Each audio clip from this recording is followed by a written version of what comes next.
Hello guys, welcome back to my channel Earth Mom Reactions. मैं हूं ज्योति और welcome है आप सभी का मेरे चैनल में नए हैं तो प्लीज़ चैनल को सब्सक्राइब ज़रूर कीजिए। वीडियो पसंद आई तो लाइक भी करिए। कमेंट सेक्शन में कमेंट करके ज़रूर बताइए कि आप सबको मेरा वीडियो कैसा लगा। आज सुबह से आप लोगों ने सोशल मीडिया पे गंगा, जमुना, सरस्वती सब नदियाँ बहते हुए देख लिया होगा। मुझे तो समझ में ही नहीं आ रहा है कि आज का दिन ही सबने कैसे ठान लिया कि आज के दिन ही सोशल मीडिया पे ये लोग बाढ़ लेके आएंगे। सो गाइज़, अपनी अपनी नाव तैयार कर लो, क्योंकि अगर इतनी सारी नदियाँ यहाँ पे बहेंगी एक साथ आंसुओं की तो डूबने के चांसेस पूरे हैं ना। तो अपनी सुरक्षा अपने हाथ में है, तो अपनी सुरक्षा का आप लोग बंदोबस्त करके रखना। वीडियो को बिना स्किप करे हुए एंड तक ज़रूर देखना। और उसी के साथ आप लोगों के साथ शेयर करूँगी मैं ये ब्यूटीफुल सा कॉटन का सूट। मैंने इसका मस्टर्ड कलर भी आप लोगों के साथ पहले शेयर किया हुआ है। बहुत अच्छी क्वालिटी का ये सूट है, वी नेक में है, फॉल्स मिरर का काम है विद एम्ब्रॉयडरी, जिसकी फिनिशिंग और जिसकी क्वालिटी बहुत अमेजिंग है। सभी साइजेस में अवेलेबल है। कुर्ता, नीचे पैंट और दुपट्टा भी आपको मिलेगा। ये फुल लेंथ फोटो आप लोग देख लीजिए, जल्दी से बाय कर लीजिए। वीडियो के कमेंट सेक्शन में मैं इसका लिंक पिन कर दूंगी। अगर आप लोग कहेंगे तो मैं कम्युनिटी सेक्शन में भी फोटो के साथ लिंक शेयर कर दूंगी, तो वहाँ से भी आप लोग बाय कर सकते हैं। तो चलिए without any further delay reaction video की करते हैं शुरुआत। गाइस, काउंटडाउन शुरू हो चुका है, मतलब कि 6 तारीख बहुत नज़दीक आने वाली है।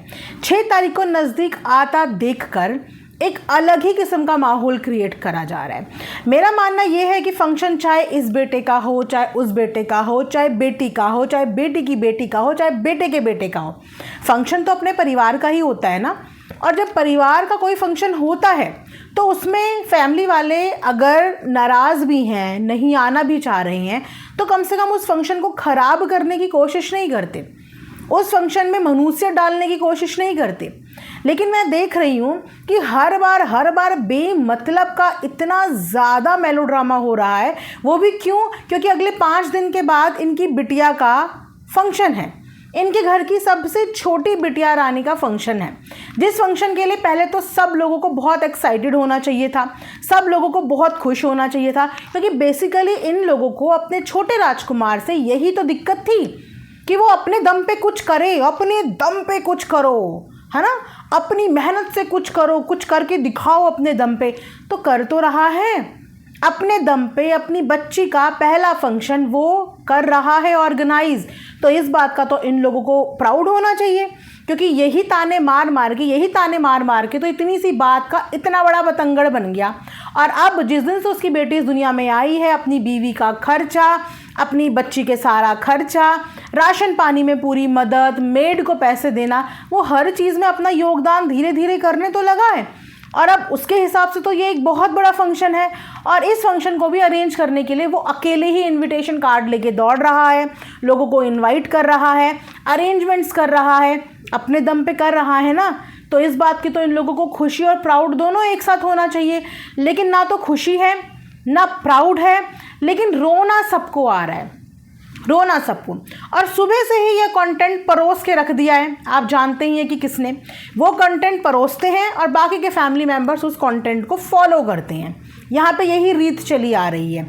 वो एक बार रोते हैं, फैमिली के हर लोग हर दूसरे तीसरे व्लॉग में रोते हैं। शुरुआत करी बड़े सुपुत्र ने, उसके बाद जो उनकी धर्मपत्नी है उन्होंने लगातार 2 व्लॉग अपने अलग अलग चैनल पे सेम रोने वाले मुद्दे को लेके छाप दिए। यहाँ पे भी चीज़ें नहीं रुकी, वहाँ पे बहन ने भी वीडियो छाप दी। मुझे एक बात बताओ कि कभी अगर माता पिता के लिए आप ऐसा ख़राब सपना देख लेते हो, कभी ऐसा ख़राब सपना देख लेते हो, क्योंकि अक्सर ऐसे सपने आते हैं, कभी कभी इतने डरावने सपने आते हैं कि इंसान बहुत ज़्यादा परेशान, विचलित हो जाता है। तो क्या आप लोगों के अंदर उस समय इतनी हिम्मत होती है कि आप वो सपना किसी से शेयर भी कर पाएँ?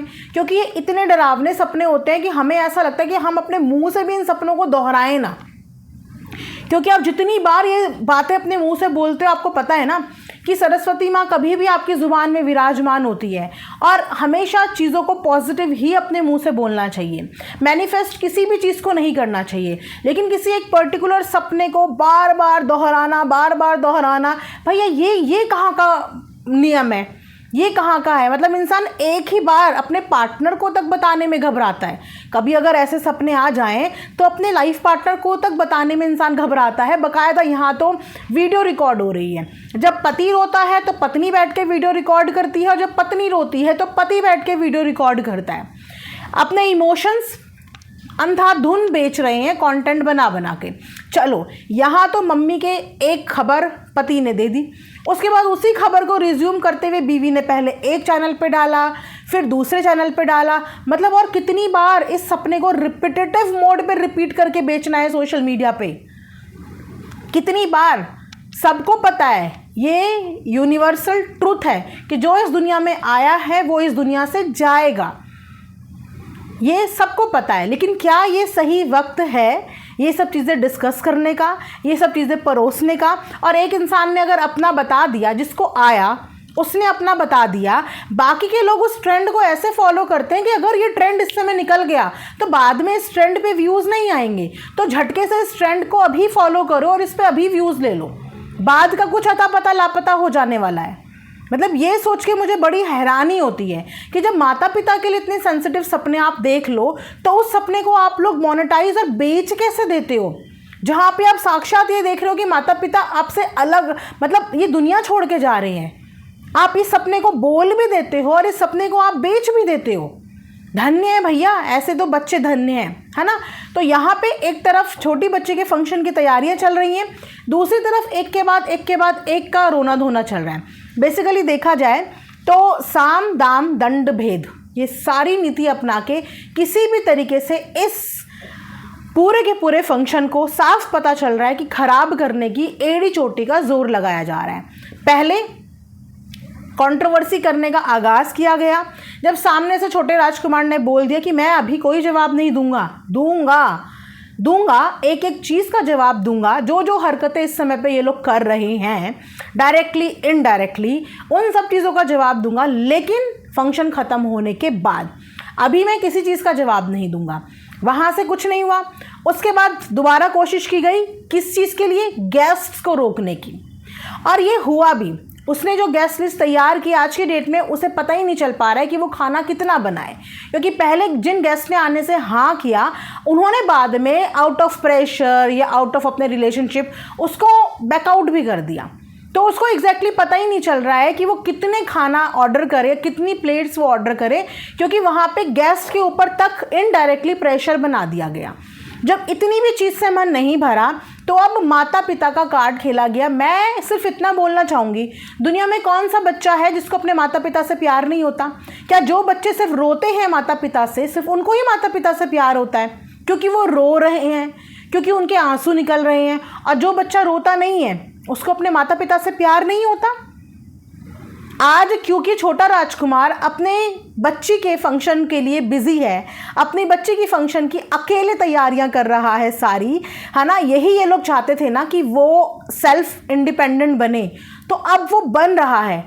उसमें खुश होने की बजाय इस समय पे उसको इस तरीके से गालियां पड़वाने का पूरा एक प्लान कर दिया जाता है।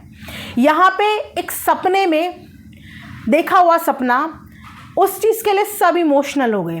यहाँ पे इनकी इन करतूतों की वजह से कमेंट सेक्शन में उस मासूम सी बच्ची जिसका अभी 6 तारीख को पहला फंक्शन है, उसके लिए ये कमेंट लिटरली पढ़े हैं मैंने, जहाँ पे उसके दुनिया से चले जाने की बद्दुआ कर रहे हैं इनको पसंद करने वाले लोग। क्या उस चीज़ में आप लोगों का दिल भरता नहीं है? क्या उस चीज़ में किसी के भी आंख से आंसू आते हैं?